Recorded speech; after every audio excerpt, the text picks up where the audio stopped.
Flávio Dino, ministro da Justiça, se vestiu de guerrilheiro cubano para comemorar o carnaval em São Luís, no Maranhão. Ele usou um boné com uma estrela vermelha e uma camiseta também vermelha.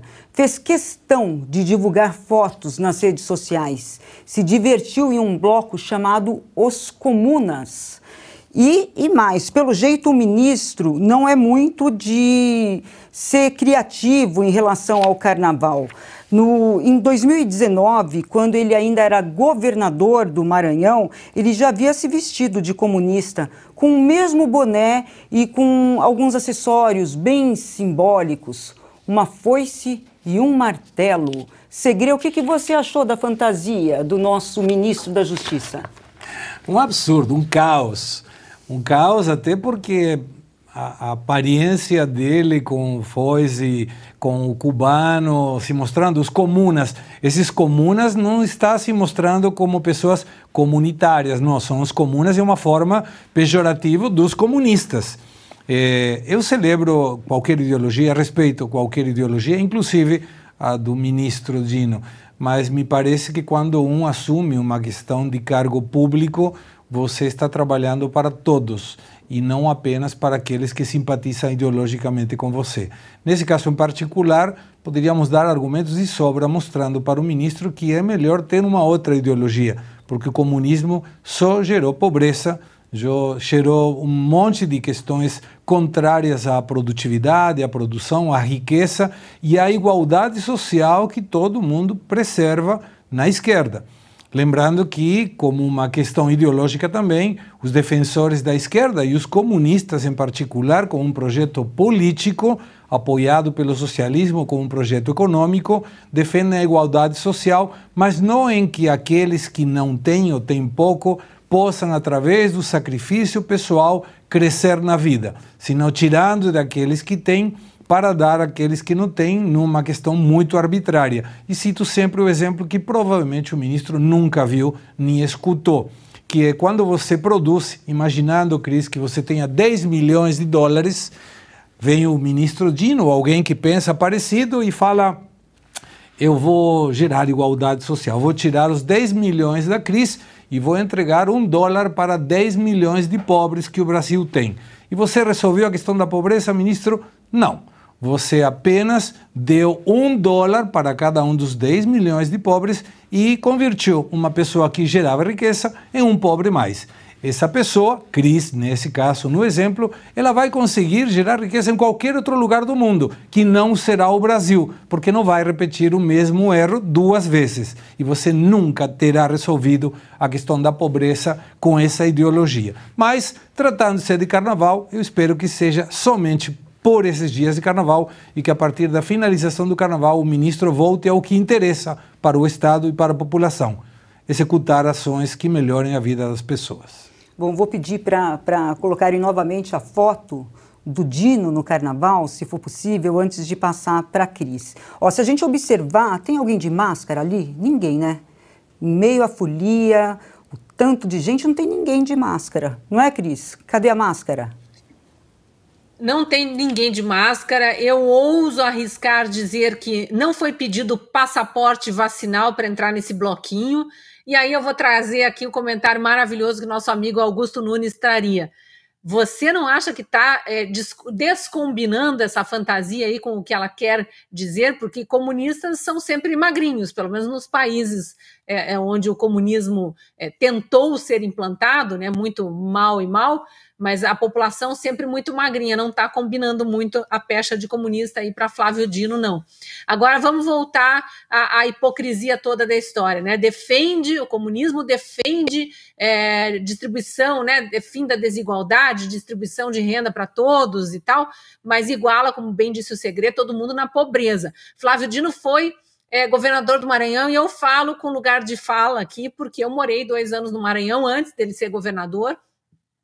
Mas o Maranhão figura sempre, já figurava lá no final dos anos 90, início, né, virada do milênio, quando eu morei lá, e também continua figurando junto com o Piauí, entre os estados com os piores IDHs do Brasil, que é o Índice de Desenvolvimento Humano. O que se mede ali? É justamente o PIB per capita, é quanto que a pessoa arrecada, cada pessoa, né, a arrecadação do Estado dividido pelo número de habitantes, é sempre o pior do Brasil. Maranhão, ali no páreo com o Piauí. Com a diferença que o Piauí é uma terra quase desértica, é aquele solo rachado, é uma terra que não produz como o Maranhão. O Maranhão é pré-Amazônia, o Maranhão é um lugar que, apesar de paupérrimo, não tem criança desnutrida.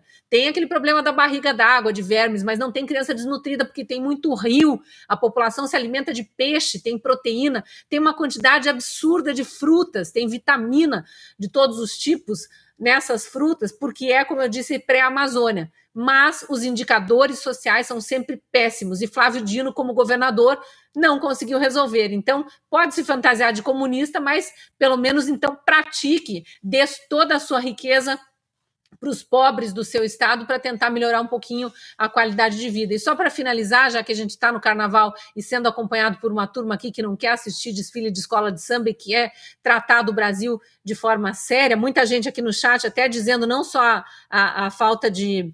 não só da falta de máscara, mas dessa hipocrisia mesmo da aglomeração entre artistas, entre todos esses que cobram e sempre cobraram tanto do presidente Bolsonaro, chamando de genocida e tudo mais, agora praticando tudo que eles queriam que o presidente proibisse que fosse feito, né? Se eles acham que a gente está no meio de uma pandemia ainda, por que estão tratando dessa forma o vírus?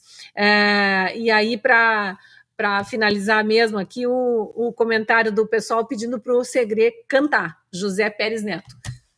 Então, no final do programa, a gente pede para o Segré cantar, né? Fica aqui o pedido, Segré. Ô, Ana, a fantasia do Dino caiu como uma luva, né? E também nos surpreendeu, porque é repeteco.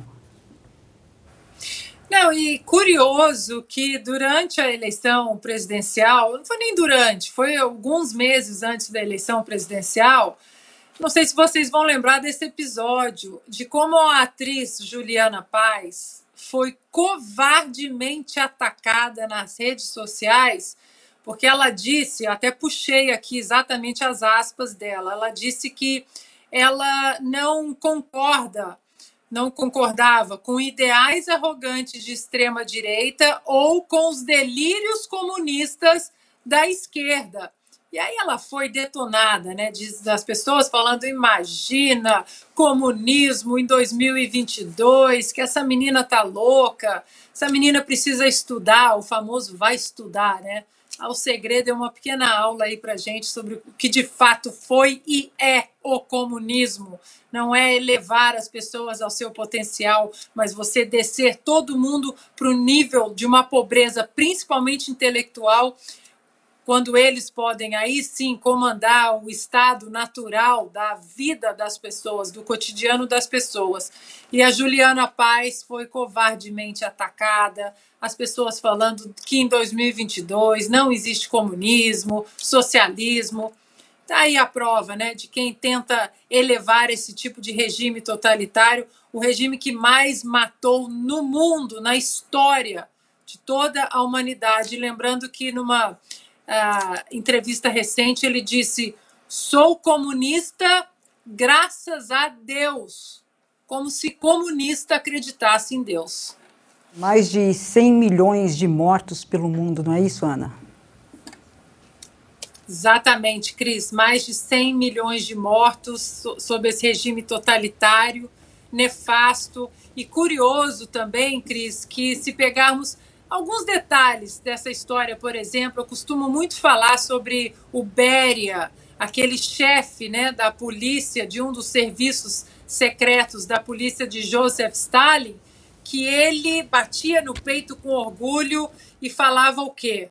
Olha, coincidências são apenas coincidências, tá? E ele falava o quê? Mostre-me a pessoa e eu acho o crime.